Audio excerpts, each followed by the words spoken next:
Lessons from the Road, Episode 3, Adapt or Else. Hi, here with the one and only Brene, and today we're going to talk about adaptability. When did I start learning about adaptability? Well, for starters, I moved to Canada without speaking any English. Hi, it's Rene from Chile.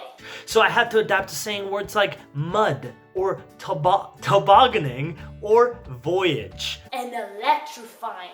Very, very tough words. I was a tennis coach for the longest time, ever since I was 15. Yeah!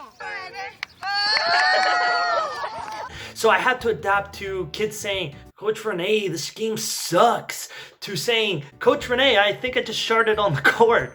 So I've had a little bit of everything in terms of learning about adaptability. However, the road is wise, and it taught me this lesson again from scratch. Beginning with small things like, where did we shower? Because of COVID, a lot of the showers in the provincial parks or any shower that you could really find, they were all closed. So we really had to think of our feet and think of creative ways to take a shower.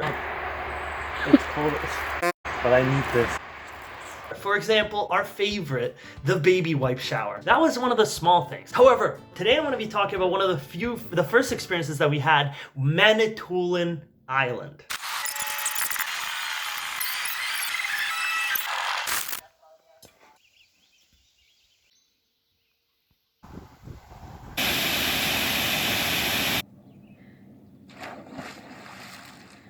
Here is what happened. So after doing a long hike, we are now trying to find a place to sleep. The place we had planned says no parking overnight, and we went to a place that said parking allowed, but everything in this frickin' island is closed because of COVID, so we're kind of have no options. So we got a death stare from a lady. Yeah, she hated us. Just shooed us off her property. Ruined our mood. She ruined our mood. So now we just gotta find a place to sleep, and that's the main focus right now. We tried to go to a lot of RV camps, but because of COVID, you could not sleep there unless your car was self-sustainable and had a place to go to the bathroom. So essentially, we had nowhere to sleep, and we tried everything. We drove from the top of the island to the south of the island, and things were getting very tense. What the hell? And now it's gonna start raining for the next 3 days. I have no idea what we're gonna do. Oh my god. My car is at the back. Yeah, we don't have anywhere to park. Alright. Tensions were rising in the camp.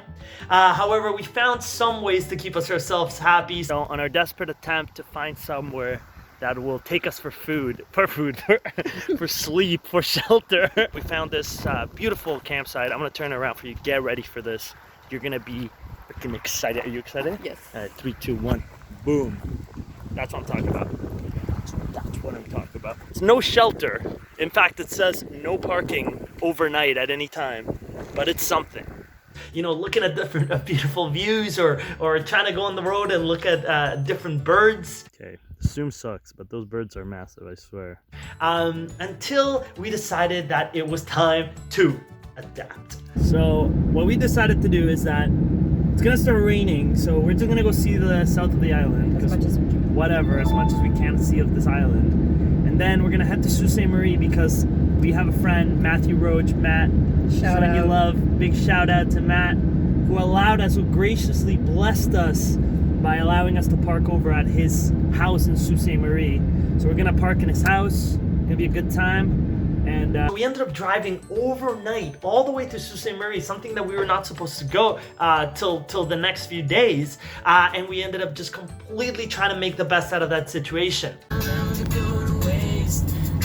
You and your beautiful soul. So last night, we slept at Matt's house. Shout out Matt, 48. It's a great spot, 10 out of 10, would recommend any people doing this to park in your driveway. Great driveway, great amenities. So things did work out in the end. However, we did have to adapt. Now, what are the key aspects of the story? The first aspect is that we had to keep a positive attitude. When adapting, a positive attitude is the most important thing that you can have. You can't let the challenge or the barriers bring you down, because then it doesn't give you an opportunity to think. So we're here, defeated by this stupid island.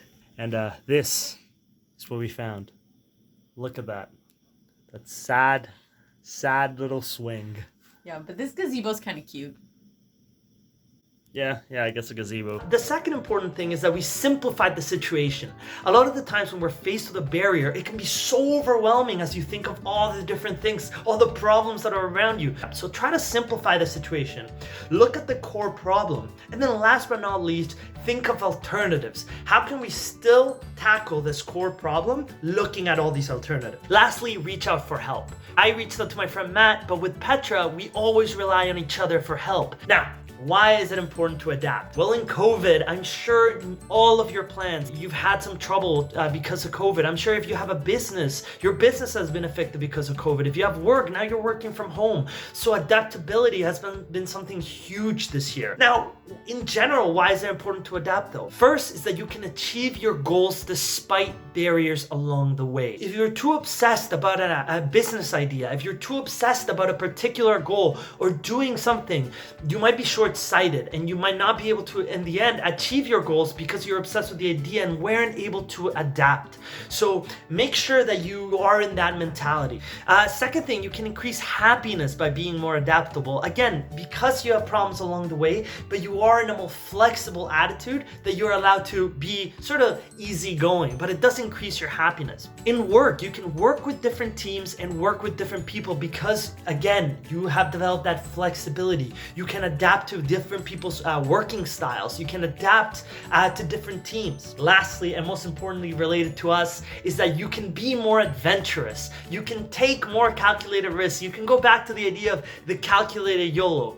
Being more adaptable will make you more confident. All right, that's it for me today, guys. I hope you enjoyed this video on adaptability, and I hope you enjoyed a little bit of those clips of what happened in the trip.